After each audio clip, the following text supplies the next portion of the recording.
Howdy folks, and welcome back to another episode of Tyria Talk. My name is Richie, and this show is all about the Fan-Fantastic upcoming MMO, Guild Wars 2. Now this is episode number 5, and for today's topic, we have something very special to me, dungeons. Ooh. Sorry, I'll never do that again. Dungeons, yeah, this is a cool topic. ArenaNet has recently released some new information that we can get our paws all over. So let's get into the topic. They have announced that there are going to be 8 dungeons for consumption when Guild Wars 2 releases. That's at least what they're saying right now. That's not an amazing number, but that's not a number you should go slitting your wrists or crying yourself to sleep at night. It'll be okay. Now, the way that they are going to make 8 seem great... No more rhyming now, I mean it. Anybody want a peanut? The way they're going to make 8 seem better is just the way they're going about structuring the dungeons. There's going to actually be 2 different modes to each dungeon. The first mode you're going to go through when you encounter a new dungeon is called the story mode. And like the name sounds, it's going to give you some introduction into the plot lines of Guild Wars. From what they've told us so far, a lot of what the dungeons are going to be about are going to center around the story of Destiny's Edge. Now, the Destiny's Edge is a group of legendary adventurers. There's 5 of them, 1 for each of the playable races in the world. These adventurers have recently broken up, creative differences most likely, and through these dungeons, you get to kind of help them with some of their personal goals or, overcome different obstacles. And then hopefully at some point you can help get the band back together. Now, this is the first time you're going through it. They're saying that they want it to be more difficult than you just running around by yourself doing dynamic events. I mean, obviously this is a 5-person dungeon, so it's going to take some level of coordination, but they want it to be puggable. And if you're not familiar with MMO terms, puggable means, a pug means pickup group. So if the dungeon's supposed to be puggable, that means it's easy enough for a random group of strangers to work their way through it with practice. So that's kind of how they wanted to set it. They wanted it to be, forgiving for new players. But that's the story mode. So you go through it like that. Now, the example that they've given us so far of a story mode dungeon, or at least what it will entail, is there's a dungeon called the Ascalonian Catacombs, which takes place underneath Old Ascalon, and people in Guild Wars 1 will remember that as a main town that you kind of, start in. It was a big human city built on top of old Char lands, and, Guild Wars is all about, the Char invading Ascalon, and eventually the whole place blows up in what's called the Searing. There's different sides of the story about it, what exactly happened, but what the Char say happened is King Adalburn didn't want to flee, didn't want to surrender, and when the city was just about lost, he thrust his cursed sword into the ground, and it basically imploded, created this faux fire that just wiped out tons and tons of Char, but it also killed all of the humans that were defending the city. And now there's a whole bunch of pissed off ghosts that are haunting the catacombs of Ascalon.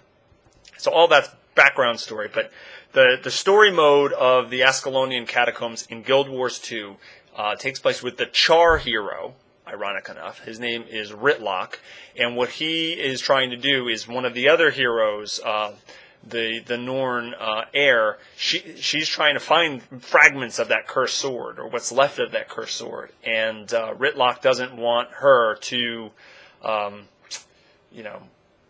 create unrest within the spirits there, so he's got you as the hero trying to help him make the dead rest again, I guess, or something like that. Yeah, so that's the story mode, the plot line that will be going through that dungeon. So that's just the first time you run through it. You unlock the story mode, and you go through it, and you play, and then after you complete it, you unlock the explorable mode of the dungeon. Now, the Explorer mode are kind of like repeatable modes, and they're saying that there's at least 3 different versions for each one of the dungeons. And what do you mean by versions? Well, they can be, there's choices you can make when you enter the dungeon, and the party gets to vote on them. It's like, what areas do you want to explore, or what kind of plot lines you want to go through in the dungeon. We don't have a ton of information about what exactly changes, but it sounds like these 3 different modes allow you to explore different areas of the dungeon, maybe fight different bosses, see different dynamic events in there, maybe get different loot off of it. Which is interesting, because now you're talking about, for each one of these 8 dungeons, there's actually 4, different modes you can do it on, and kind of get a different experience out of that. Okay, so the explorable modes are set to be a step up in difficulty from the story modes. This is going to take a more coordinated group to get through, which is a good sign. You want to have some sort of progression, and things should get harder. So they're not right out of the gate. Well, if you're under gearing, or you're just at the right level of gear to kind of attempt this, it's probably not going to be overly puggable. It should take more of a coordinated group of friends, possibly even requiring some sort of voice chat. This is very typical for MMOs. So the Explorer modes are a step up in difficulty. Now, in addition to having the 4 different modes, there's dynamic events that can take place in these dungeons. And some of the interviews that I've seen, they say that the dynamic events can be triggered by the players just running through the dungeon. There's some of them that are set in each of the different versions, okay? But there's also some that occur randomly, and there's others that are secret, and the players have to do some things to unlock them. So, really, this is pretty huge. I mean, you're talking about 4 different versions of a dungeon, and then all these random dynamic events and different things that can happen on top of it. This is kind of it's groundbreaking in a way, because the way MMOs are structured, you have players who have to run these dungeons over and over and over and over again. It's just something that happens. You're trying to get a piece of gear that won't drop for you. You're trying to get experience points, alternate advancement points, reputation, depending on what the MMO you're playing has. There's different things that you're trying for, and what it does is it leads to, you have to repeat these dungeons, sometimes on a daily basis, sometimes on a weekly basis, but it happens. And PvE players are insatiable when it comes to new content. They want more and more and more, because things get stale rather quickly. And for an MMO developer, something like a dungeon is extremely expensive to make.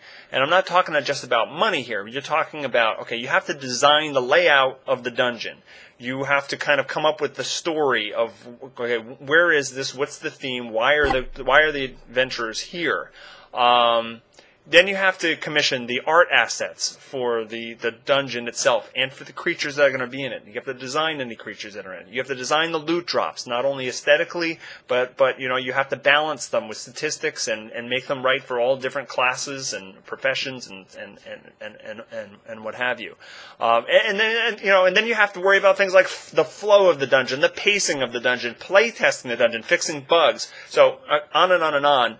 It's a very expensive project for an MMO developer to create one of these dungeons, and when you have a player base who has an insatiable hunger for these things and gets bored very quickly because they have to run it over and over again, versus very, very expensive and time-consuming to make, it just creates this awful vibe sometimes of, oh my goodness, you made us wait that long for this content. Well, we gave you 8 dungeons. So anyway, this is interesting to me, because ArenaNet has taken the step saying, you know what? We can make this a lot less expensive if we reuse the layout of the dungeon, the art assets for the exterior dungeon. We reuse some of it, but we make it, we change it up so you experience it different ways every day. Yeah, you might run this dungeon, every day, or maybe even more than once a day, but you're going to be doing different versions of it. So how long does it take for you to get burnt out on it? I mean, you still will get, I keep hitting my microphone. I'm sorry if there's this loud thuds, in the middle of my speaking. But anyway, how long will it take for you to get bored? we don't know. And in a standard MMO, when you're running the dungeon every day, I mean, a new dungeon might feel stale after 2 or 3 weeks. Can this kind of approach get you a month or two out of the dungeon before it really starts feeling grindy? I'm not sure. We'll have to wait and see. All we have right now is just some of their announcements, some of their interviews of what they have to say. There are a couple videos out there of the Ascalonian catacombs just showing you a little bit of the gameplay, which is kind of cool. There's a trailer to go with it. But we're just starting to see some information about this. I'm super excited. I am a raider at heart. I love dungeons. I love raids. I've played World of Warcraft forever, and so this is definitely the part of the game that I'm looking most forward to, and I'm pretty excited that they've gotten some details. I think what they've got cooking once again is something to keep your eye on. It's interesting. It's interesting design. So that's going to wrap up today's episode. Thanks so much for watching. As usual, please feel free to comment or ask any questions below. I try to get back to everybody that does so. You can also subscribe to my YouTube channel so that you can get a little email every time I release a new video. And that's kind of cool. And you can also follow me on Twitter at Richie Procopio, where I try to give some sort of daily tidbits about the gaming industry at large. And that's about it. Thanks so much for watching. Goodbye now. Goodbye. Goodbye.